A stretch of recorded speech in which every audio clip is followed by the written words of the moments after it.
I got sponsored by, I cold called the skate shop because they had a ramp there and I'd never skated a ramp before, and said if I Oh, got that's 10 right. people This to is this come is and pay. Alien. Yeah, this is before Alien, right? Okay. This is Ohio surf and skate. But I went and Gotcha. skated that ramp.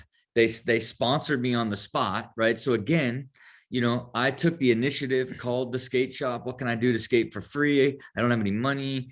And can I get 10 people to pay? And would you let me skate for free? They thought it was funny. They're just like, why don't you just come down and then we'll let you skate? And then I skated the ramp for the first time, was doing all these tricks that I saw in like magazines. And like, they're like, if this is the first time you are riding a ramp, like you're going to be really, really good. Right. And they sponsored me. So then my dad started taking me there all the time. And then I eventually got sponsored by GNS, which was a company out of San Diego that the two guys that I knew from Ohio that worked there. And then they were the ones that wanted to turn me pro. But then they decided they were going to move back to Ohio and start the Alien Workshop.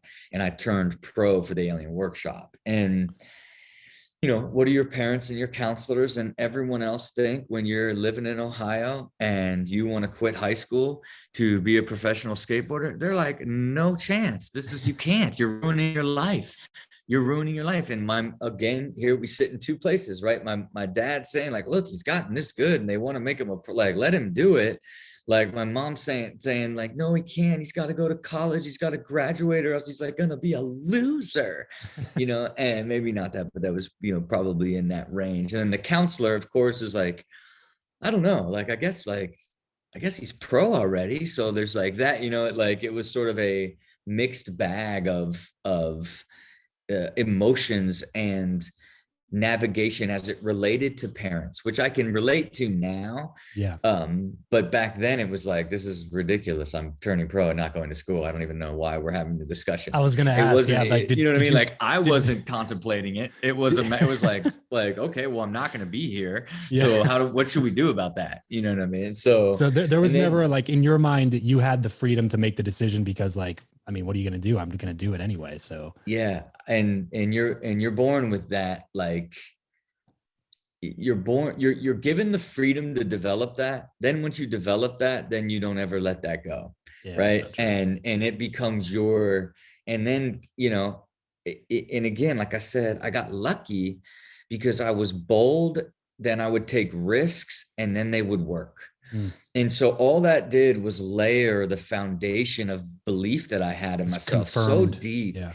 that allowed me to like manage, failure and things that didn't work out as simply just like I could justify it through a handful of things in it, but it would never deter me to then push to the next thing and try to push forward in that thing. And I think that's a lot of people are or go through that same process and have a couple of those go south, and now you're gun shy. You change, that boldness softens up a little bit, and Right. you kind of evolve the way that you kind of get in. I'm when I think about what are some of those foundational things that happened throughout those early years that did compound on each other to allow me to eventually be able to expand into doing so many unthinkable things, even at that age, Yeah. that I would go on to do.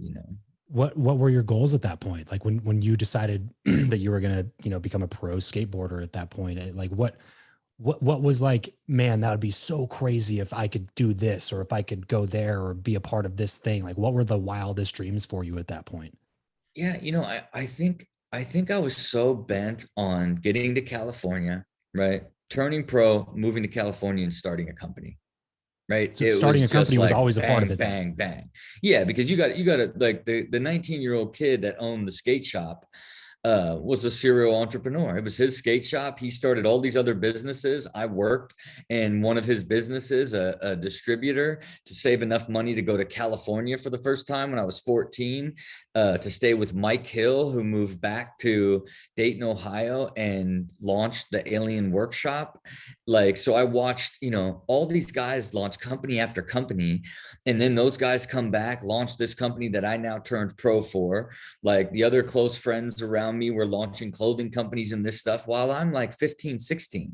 Mm. So in my mind, there's not even, it wasn't a matter of like, oh, am I going to start a company? It's like, Yeah. it's the first thing that I'm going to do once I What get am to I going to California. start? Yeah. Yeah. And it was, no sooner did I like, move to Lucadia, California, than did I connect with a manufacturer and distribute out there and build my first company.